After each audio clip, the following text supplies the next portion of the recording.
Hello student, आज की video में हम प्रश्नावली 16.5 बर्नौली प्रमेय से संबंधित उदाहरण 33, 34, 35 और 36 करेंगे। तो देखिए उदाहरण नंबर 33। एक न्यायीय सिक्के को 5 बार उछाला गया है। कम से कम 3 चित्त प्राप्त करने की प्रायिकता। तो देखिए यहाँ पे प्रयोग को n बार किया जा रहा है और फिर उसके बाद कम से कम 3 चित्त प्राप्त करने की प्रायिकता पूछी जा रही है। तो ये बर्नौली प्रमेय से संबंधित सवाल है। तो ध्यान दीजिए उत्तर की तरफ। एक सिक्के को एक बार उछालने पर चित्त आने की प्रायिकता 1/2 होती है और चित्त नहीं आने की मतलब पट आने की प्रायिकता 1/2 होती है। प्रश्नानुसार अब यहाँ पे हमें जब बर्नौली प्रमेय से जब हम इस सवाल को करेंगे तो बर्नौली प्रमेय में सफलता और असफलता दो ही घटनाएं होती हैं। तो यहाँ पे सफलता चित्त प्राप्त करने को माना जाएगा। तो प्रश्नानुसार सफलता हमने मान लिया चित्त प्राप्त करना, इसलिए बर्नौली प्रमेय से ये प्रयोग कितनी बार हो रहा है? 5 बार। तो n का मान 5। सफलता हमने चित्त प्राप्त करना माना है, तो सफलता का संकेत स्मॉल p होता है, तो इसका मतलब स्मॉल p का मान 1/2 हो जाएगा। और असफलता का संकेत q होता है, तो इसका मान भी 1/2 हो जाएगा। बर्नौली प्रमेय से फॉर्मूला बनता है बर्नौली प्रमेय का, x बराबर r की प्रायिकता बराबर है NCR p की घात r q की घात n माइनस r। तो इसमें हम n p और q का मान रख देते हैं। n का मान रखा 5, तो 5CR, p का मान रखा 1/2 और q का मान रखा 1/2। अब हमें मान निकालना है कम से कम 3 चित्त प्राप्त करने की प्रायिकता। तो अतः कम से कम 3 चित्त, इस लैंग्वेज को हमें कैलकुलेट करना पड़ेगा गणितीय रूप में। तो कम से कम 3 का मतलब है कि 3 तो लेना ही है, हमें 3 से ऊपर तक लेना है। तो कहां तक लेना पड़ेगा? 5 तक, क्योंकि सिक्के 5 बार उछल रहे हैं। तो कम से कम 3 चित्त बराबर px greater than is equal to 3। तो इसको हमने प्रसारित किया, इसका मतलब है px बराबर 3 प्लस px बराबर 4 प्लस px बराबर 5। तो x greater than is equal to 3 का मतलब 3, 4, 5 होगा। ठीक है, अब यहां पे r का मान 3 है, तो हम इसमें r का मान 3 रखेंगे। तो 5c3 1/2 की घात 3 और 5 में से 3 गए तो 2, तो 1/2 की घात 2। अब हम r का मान 4 रखेंगे, तो 5c4 सफलता पहले होती है, असफलता बाद में होती है। तो सफलता की घात 4 और असफलता की घात 1 प्लस यहाँ पे r का मान 5 रखेंगे, तो 5c5 सफलता की घात 5 मतलब p की घात 5 और q की घात 0। ठीक है, अब हम इसको कैलकुलेट करेंगे। कैलकुलेट करने के बाद देखिए 5c3 का मान 10 आ रहा है और नीचे 2 की घात 3 और 2 की घात 2, तो दोनों जुड़ जाएंगी घातें, तो 2 की घात 5 हो जाएगा। तो 10 में 2 की घात 5 प्लस 5c5 का मान 5c4 का मान 5 होता है 5, और बटा में यहां पे भी 2 की घात 5 बन रहा है, तो 5 में 2 की घात 5, फिर प्लस 5c5 का मान 1 होता है और यहाँ पे भी बटा में 2 की घात 5 बन रहा है। तो सबका लघुत्तम समान है, तो ऊपर की संख्या ऐसे कैसे जुड़ जाएगी? तो 10, 5, 15 और 1 16, 16 में 2 की घात 5, 2 की घात 5 का मतलब 32 होता है, तो 16 दूनी 32, 1/2। उदाहरण नंबर 34। एक पासे को 6 बार उछाला गया है। यदि पासे पर विषम संख्या प्राप्त होना एक सफलता है तो निम्नलिखित की क्या प्रायिकताएं होंगी?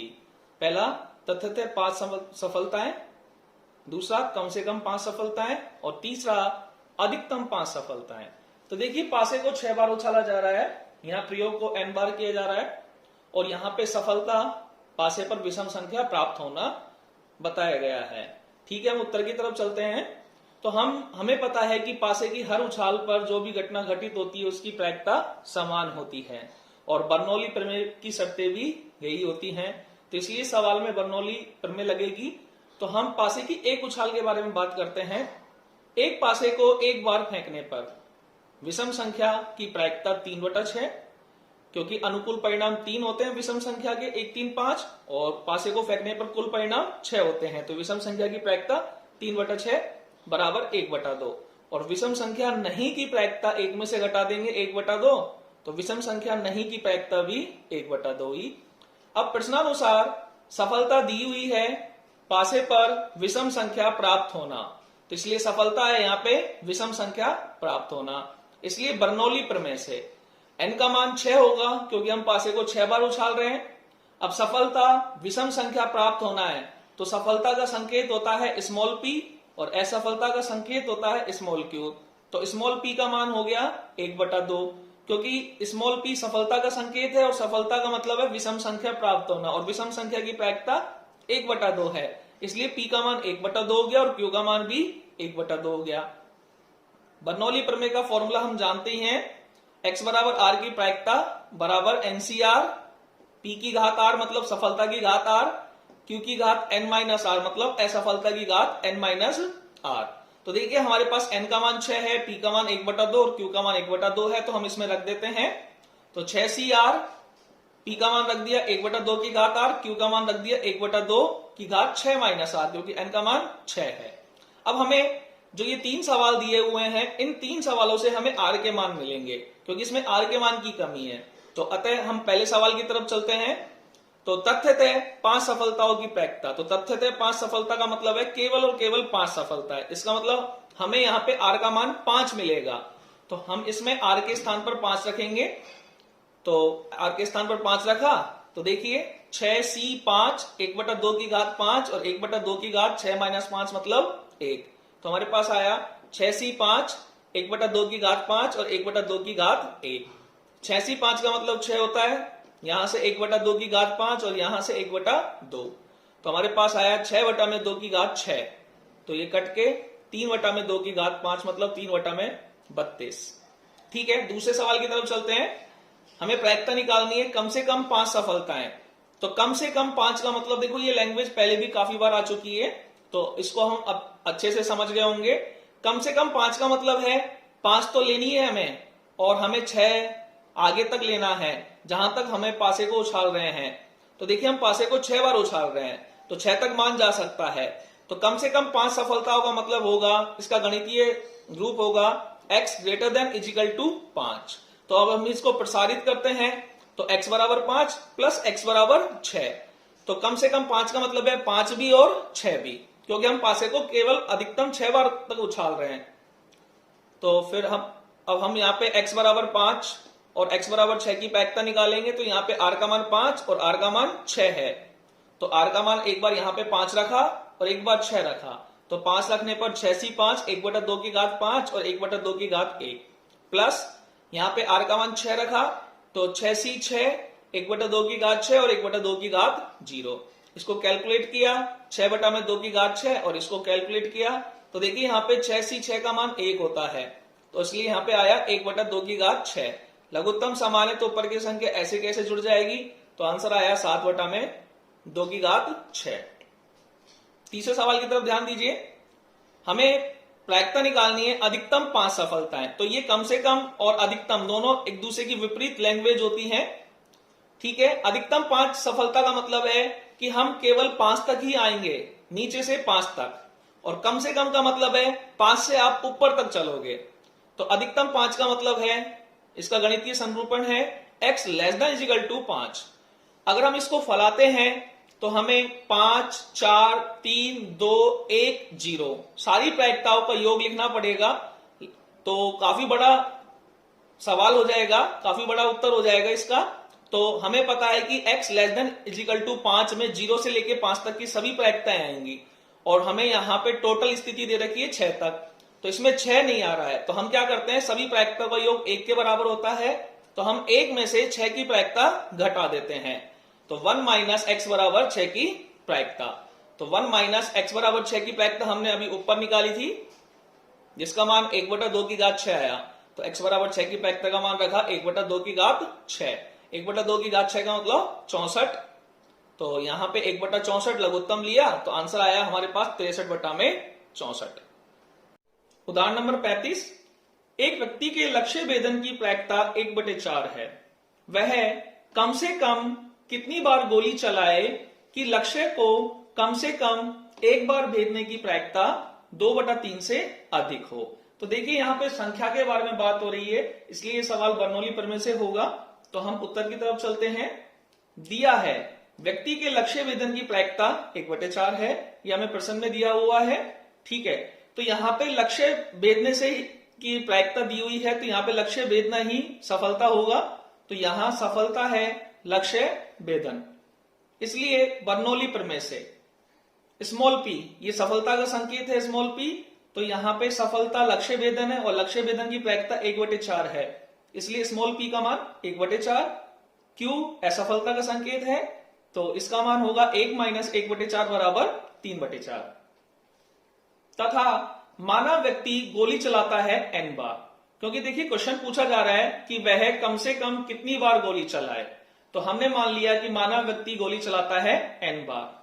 और बर्नौली प्रमेय में हमें p का मान मिल चुका है, q का मान मिल चुका है, लेकिन हमारे पास n नहीं था कि व्यक्ति गोली कितनी बार चलाए, तो इसलिए हमने यहां पे मान लिया माना व्यक्ति गोली चलाता है n बार। अब बर्नौली प्रमेय के फॉर्मूले से कि x बराबर r की प्रायिकता बराबर NCR, सफलता की घात r मतलब p की घात r, असफलता की घात n - r मतलब q की घात n - r। p प्रायिकता x बराबर r की बराबर NCR, p का मान हमारे पास है 1/4, q का मान हमारे पास है 3/4, तो हमने p और q का मान रख दिया और इसको समीकरण 1 मान लिया। अब प्रश्नानुसार तो हमें दिया हुआ है कि लक्ष्य को कम से कम एक बार भेदने की प्रायिकता 2/3 से अधिक हो। तो देखिए कम से कम एक बार लक्ष्य भेदन की प्रायिकता बड़ी है 2/3 से, मतलब अधिक है 2/3 से, तो ग्रेटर देन 2/3। अब कम से कम एक बार लक्ष्य भेदन, इसका गणितीय संरूपण x greater than is equal to 1 होगा। कम से कम एक का मतलब हम x का मान 1 भी लेंगे और इससे अधिक भी लेंगे, तो ठीक है, ग्रेटर देन 2/3। अब x greater than is equal to 1 को हम अगर फलाते हैं तो इसका मान स्टार्ट होगा 1 से और n तक चलेगा, 1 x बराबर 1 प्लस x बराबर 2, इस तरह से चलता ही रहेगा। लेकिन इन सब में 0 नहीं आ रहा है, तो इसलिए x ग्रेटर देन 1 की जो प्रायिकता हो जाएगी 1 माइनस x बराबर 0 की प्रायिकता, क्योंकि हम जानते हैं कि सभी प्रायिकता का योग 1 के बराबर होता है, तो 0 plus 1 plus 2 plus dot dot dot plus n सभी की प्रायिकताओं का योग 1 के बराबर होता। तो x ग्रेटर देन 1 में 1 से लेके n तक आ रहा है, तो इसमें 0 नहीं आ रहा है, तो इसलिए इसकी प्रायिकता 1 माइनस x बराबर 0 की प्रायिकता हो जाएगी, ग्रेटर देन 2/3। अब हम यहाँ पे पक्षांतरण करते हैं, 2/3 को उठा के इधर की तरफ लेके आते हैं, तो 2/3 का चिन्ह प्लस का है, तो इधर आएगा तो माइनस का, और x बराबर 0 की प्रायिकता को हम उठा के इधर ले जाते हैं, तो ये माइनस का है, तो इधर जाएगा तो प्लस का। ठीक है, एक में से 2/3 गया तो 1/3 बचा, ग्रेटर देन x बराबर 0। तो देखिए इस लाइन को हम दोबारा पढ़ते हैं, 1/3 बड़ा है x बराबर 0 की प्रायिकता से, तो अब इसको हम थोड़ा सा उल्टा लिख लेते हैं, पक्षांतरित करते हुए लिख लेते हैं। तो x बराबर 0 की प्रायिकता छोटी है 1/3 से, दोनों का अर्थ एक ही है। अब हम x बराबर 0 की प्रायिकता निकालते हैं, तो समीकरण 1 की तरफ चलते हैं, जिसमें r का मान नहीं है, तो हम इसमें r का मान 0 रखते हैं, क्योंकि x बराबर 0 का मतलब यहाँ पे r होता है, तो यहाँ पे r का मान हमें 0 मिला, तो हमने समीकरण 1 में r के स्थान पर 0 रखा। तो देखिए NC 0 1/4 की घात 0 और 3/4 की घात n-0, तो NC 0 1/4 की घात 0 और 3/4 की घात n-0 लेस देन 1/3। NC 0 का मान 1, 1/4 की घात 0 का मान 1, तो हमारे पास बचा 3/4 की घात n लेस देन 1/3। अब हमें ये असमीका मिल चुकी है, लेकिन हमने यहाँ पे माना है व्यक्ति गोली चलाता है n बार, तो हमें n का मान निकालना है। तो इस असमीका को देखते हुए हमें संतुलन स्थिति देखनी है, संतुलित स्थिति देखनी है कि n का मान n का कौन सा मान इस असमीका को संतुष्ट करता है। तो देखिए उपरोक्त असमीका है ये n बराबर 1, 2, 3 पर असंतुष्ट है। कैसे? यदि आप n का मान 1 रखते हो तो हमें मिला यहाँ पे 3/4 बड़ा है, सॉरी 3/4 छोटा है 1/3 से, लेकिन ये बात गलत है। यदि आप n का मान 2 रखते हो तो यहाँ पे आपको मिलेगा 3/4 का होल स्क्वायर, मतलब 9/16 छोटा है 1/3 से, तो ये बात भी गलत है। और ऐसे ही यदि आप n का मान 3 रखते हो तो 3/4 की घात 3 हो जाएगी, तो यहाँ पे 27/64 आएगा, और 27/64 भी छोटा नहीं होता है 1/3 से, तो इसका मतलब n बराबर 1, 2, 3 पर ये असमीका असंतुष्ट है। लेकिन जैसे ही आप n का मान 4, 5, 6 या इससे अधिक रखते हो तो ये असमीका संतुष्ट होना शुरू हो जाती है। तो यहाँ पे न्यूनतम मान 4 है, अतः व्यक्ति कम से कम 4 बार गोली चलाता है। उदाहरण नंबर 36, एक व्यक्ति के एक कदम आगे चलने की प्रायिकता 0.4 व एक कदम पीछे हटने की प्रायिकता 0.6 है। इस बात की क्या प्रायिकता है कि 11 कदमों के पश्चात वह व्यक्ति शुरुआती बिंदु से एक कदम दूर है। ठीक है, तो देखिए हम उत्तर की तरफ चलते हैं। हमें दिया है व्यक्ति के एक कदम आगे चलने की प्रायिकता 0.4 है। तो ठीक है, हमने इसको संकेत में दर्शा दिया। एक कदम आगे चलने की प्रायिकता बराबर 0.4 और एक कदम पीछे चलना मतलब पीछे हटना हो गया, उसकी प्रायिकता 0.6। ठीक है, दोनों की प्रायिकता का योग 1 के बराबर है। इसका मतलब ये अपवर्जी घटनाएं हैं। अब हमने यहाँ पे मान लिया, क्योंकि यहाँ पे 2 घटनाएं हो रही है, या तो ये घटनाएं हो रही है या ये हो रही है, क्योंकि एक बार में एक घटना घटित हो सकती है। या तो हम एक कदम आगे चल सकते हैं, एक कदम पीछे चल सकते हैं। तो यहाँ पे हमने सफलता मान लिया एक कदम आगे चलना। ठीक है, इसमें फिर हमने बर्नौली प्रमेय से देखा। तो बर्नौली प्रमेय में हम सफलता को स्मॉल p से दर्शाते हैं और असफलता को स्मॉल q से दर्शाते हैं। तो इसका मतलब स्मॉल p का मान हो गया 0.4। ठीक है, क्योंकि हमने सफलता एक कदम आगे चलना माना है और एक कदम आगे चलने की प्रायिकता 0.4 है, तो इसलिए स्मॉल p का मान 0.4 और असफलता q का संकेत है, तो यहाँ पे q का मान हो गया 0.6। अब यहाँ पे टोटल काम कितनी बार हो रहा है? 11 कदम हो रहे हैं, इसलिए n का मान 11। तो बर्नौली प्रमेय का फॉर्मूला यूज करते हैं, x बराबर r की प्रायिकता बराबर NCR, सफलता की घात r मतलब p की घात r, असफलता की घात n माइनस r मतलब q की घात n माइनस r। तो यहाँ पे हमारे पास n, p और q के मान है, तो हमने n, p, q के मान रख दिए, इसको हमने समीकरण 1 मान ली। अब हम प्रश्न को आगे बढ़ाते हैं। प्रश्नानुसार हमसे पूछा क्या जा रहा है, इस बात की क्या प्रायिकता है कि 11 कदमों के पश्चात वह व्यक्ति शुरुआती बिंदु से एक कदम दूर है। मतलब व्यक्ति 11 कदम चलता है, 2 तरह से चल रहा है वो, एक आगे पीछे। यदि व्यक्ति 11 कदम चलता है तो शुरुआती बिंदु से एक कदम दूर है, या तो वो आगे होगा या वो पीछे होगा। तो देखिए 2 संभावनाएं बन रही हैं। ये स्टार्टिंग पॉइंट है शुरुआती बिंदु, तो एक कदम दूर या तो आगे हो सकता है या पीछे हो सकता है। ठीक है, तो हम आगे चलते हैं। प्रश्नानुसार व्यक्ति शुरुआती बिंदु से एक कदम दूर है, इसकी 2 स्थिति संभव है। तो हमें यहाँ पे ये देखना है कि हमने सफलता एक कदम आगे चलने को माना है, तो हमें आगे चलने के हिसाब से ही स्थिति बनानी है। तो इसलिए हमारे पास इसकी 2 स्थिति संभव है। तो देखिए, पहली स्थिति व्यक्ति एक कदम आगे है, तो हम इसको लेके चलते हैं। व्यक्ति शुरुआती बिंदु से एक कदम आगे है, तो देखिए कैसे, यदि वह 6 कदम आगे चले और 5 कदम पीछे रखे। ठीक है, तो यदि व्यक्ति शुरुआती बिंदु से 6 कदम आगे चले और 5 कदम पीछे रखे, तो वो स्टार्टिंग पॉइंट मतलब शुरुआती बिंदु से एक कदम आगे होगा। तो यहाँ पे कदम आगे चलने के परिणाम क्या बन रहे हैं? 6। तो समीकरण 1 में हमारे पास r का मान 6, r का मान नहीं था, तो यहाँ पे r की स्थिति मिली हमें 6 मिली। ठीक है, तो x बराबर 6 मतलब r बराबर 6। अब दूसरी स्थिति बन रही है, व्यक्ति शुरुआती बिंदु से एक कदम पीछे है, तो व्यक्ति शुरुआती बिंदु से एक कदम पीछे है, यदि वह 5 कदम आगे व 6 कदम पीछे चले। देखिए, व्यक्ति शुरुआती बिंदु से एक कदम पीछे है, यदि व्यक्ति शुरुआती बिंदु से 5 कदम आगे चले और फिर 6 कदम पीछे आए, तो वो शुरुआती बिंदु से एक कदम पीछे रहेगा। तो यहाँ पे हमारे पास जो x का मान मिल रहा है वो 5 मिल रहा है, क्योंकि हमने यहाँ पे सफलता एक कदम आगे चलने को माना है, तो r का मान हमें यहाँ पे 5 मिला। अतः अभिष्ट प्रायिकता हमें r के 2 मान मिले हैं। ठीक है, तो दोनों की प्रायिकता का योग होगा, क्योंकि ये भी अपवर्जी घटनाएं हैं। तो x बराबर 6 की प्रायिकता प्लस x बराबर 5 की प्रायिकता। तो यहाँ पे r का मान हमने एक बार r का मान हमने एक बार 6 रखा और एक बार 5 रखा, तो 11 सी 6, 0.4 की घात 6, 0.6 की घात 5 प्लस r का मान 5 रखने पर 11 सी 5, 0.4 की घात 5 और 0.6 की घात 6। उदाहरण नंबर 36, एक व्यक्ति के एक कदम आगे चलने की प्रायिकता 0.4 व एक कदम पीछे हटने की प्रायिकता 0.6 है। इस बात की क्या प्रायिकता है कि 11 कदमों के पश्चात वह व्यक्ति शुरुआती बिंदु से एक कदम दूर है। ठीक है, तो देखिए हम उत्तर की तरफ चलते हैं। हमें दिया है व्यक्ति के एक कदम आगे चलने की प्रायिकता 0.4 है।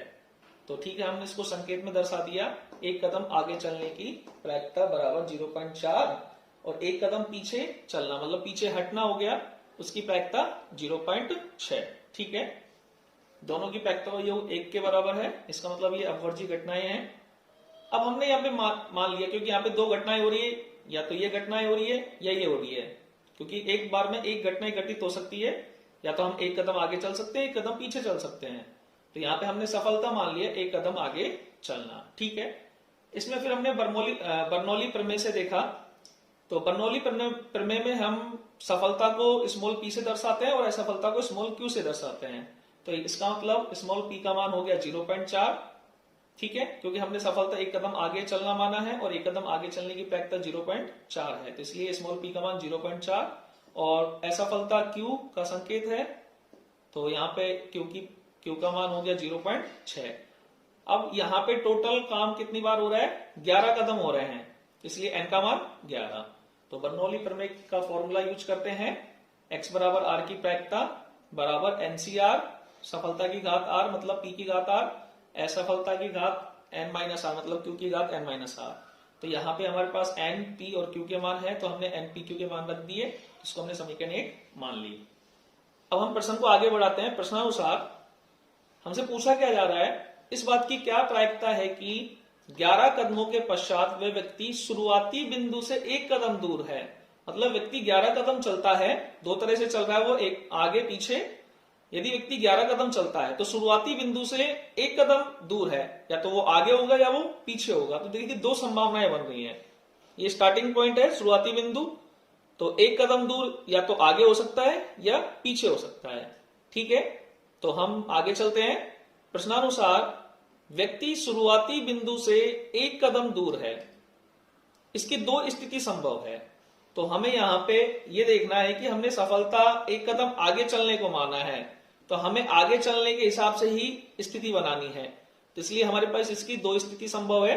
तो देखिए पहली स्थिति, व्यक्ति एक कदम आगे है, तो हम इसको लेके चलते हैं। व्यक्ति शुरुआती बिंदु से एक कदम आगे है, तो देखिए कैसे, यदि वह 6 कदम आगे चले और 5 कदम पीछे रखे।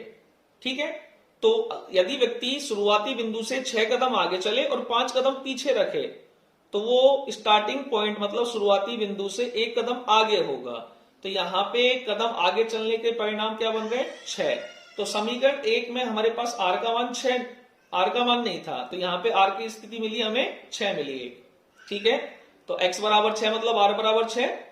अब दूसरी स्थिति बन रही है, व्यक्ति शुरुआती बिंदु से एक कदम पीछे है, तो व्यक्ति शुरुआती बिंदु से एक कदम पीछे है, यदि वह 5 कदम आगे व 6 कदम पीछे चले। देखिए व्यक्ति शुरुआती बिंदु से एक कदम पीछे है, यदि व्यक्ति शुरुआती बिंदु से 5 कदम आगे चले और फिर 6 कदम पीछे आए, तो वो शुरुआती बिंदु से एक कदम पीछे रहेगा। तो यहाँ पे हमारे पास जो x का मान मिल रहा है वो 5 मिल रहा है, क्योंकि हमने यहाँ पे सफलता एक कदम आगे चलने को माना है, तो r का मान हमें यहाँ पे 5 मिला। अतः अभिष्ट प्रायिकता हमें r के 2 मान मिले हैं। ठीक है, तो दोनों की प्रायिकता का योग होगा, क्योंकि ये भी अपवर्जी घटनाएं हैं। तो x बराबर 6 की प्रायिकता प्लस x बराबर 5 की प्रायिकता। तो यहाँ पे r का मान हमने एक बार r का मान हमने एक बार 6 रखा और एक बार 5 रखा, तो 11 × 6 0.4 की घात 6 0.6 की घात 5 प्लस r का मान 5 रखने पर 11 × 5 0.4 की घात 5 और 0.6 की घात 6। अतः अभिष्ट प्रायिकता x बराबर 6 की प्रायिकता प्लस x बराबर 5 की प्रायिकता। तो xc 11c 6 0.4 की घात 6 और 0.6 की घात 5 प्लस यहाँ r का मान 5 है, तो 11c 5 0.4 की घात 5 और 0.6 की घात 6। ठीक है, अब हम 11c 6 को देखिए फैलाते हैं, इसका प्रसार करते हैं। तो फैक्टोरियल 11 बट्टा में फैक्टोरियल 6 और 11 में 6 गए तो फैक्टोरियल 5। अब देखिए नीचे अधिकतम बड़ी संख्या फैक्टोरियल 6 है, तो हम 11 का प्रसार फैक्टोरियल 6 तक करेंगे। 11 गुना 10 गुना 9 गुना 8 गुना 7 और फैक्टोरियल 6। बटा में फैक्टोरियल 6 ऐसे कैसे, और 5 का प्रसार कर देंगे, गुना 5 गुना 4 गुना 3 गुना 2 1। फैक्टोरियल 6 से फैक्टोरियल 6 कट गया, तो देखिए ऊपर 11 बच रहा है, ठीक है। अब ऊपर 10 है तो 5 गुना 2 से 10 कट गया, तो 10 कैंसिल हो गया। अब 9 है तो 9 3 से कट रहा है, तो हमारे पास ऊपर 3 बचा। फिर ऊपर 8 है तो ये 4 से कट रहा है, तो हमारे पास 2 बचा और 7 बचा, तो गुना किया सबको तो 462। तो 11C6 का मान आया 462। अब 11C5 की तरफ देखिए, तो इसको हम प्रसारित करते हैं फैक्टोरियल 11 बटा में फैक्टोरियल 5, और 11 में से 5 गए तो फैक्टोरियल 6, जो कि बिल्कुल 11C6 के जैसा ही है बिल्कुल। तो इसलिए 11C6 का मान 462 है, तो 11C5 का मान भी 462। तो 11C6 का मान 462 रख दिया और 11C5 का मान भी 462। तो देखिए हम दोनों में से कॉमन लेंगे, उभयनिष्ठ लेंगे, तो देखिए 462 तो कॉमन आ ही रहा है। यहाँ पे 0.4, यहाँ पे भी 0.4 है, तो दोनों की जो न्यूनतम घात वाला पद होगा वो कॉमन लेंगे, तो 0.4 की घात 5 कॉमन ले लिया। ऐसे 0.6 भी कॉमन आ रहा है, तो इसकी घात 0.6 की घात 5 कॉमन ले ली। तो हमारे पास यहाँ पे बचा 0.4 की घात 1 बचा, फिर प्लस यहाँ पे 0.6 की घात 1 बचा। तो 0.4 और 0.6 को जोड़ेंगे तो 1 बनेगा, तो 1 का गुणा इनसे करेंगे, ये एज इट इज ऐसे कैसे आ जाएंगे। तो देखिए 462। अब यहाँ पे बीच में गुना है और दोनों की घातें समान है, तो इसलिए दोनों के बीच में गुना का निशान लगा लिया, दोनों की घात 1 बना दी। तो 0.4 गुना में 0.6 की घात होल घात 5। तो आंसर आया 462 गुना में 0.24 की घात 5।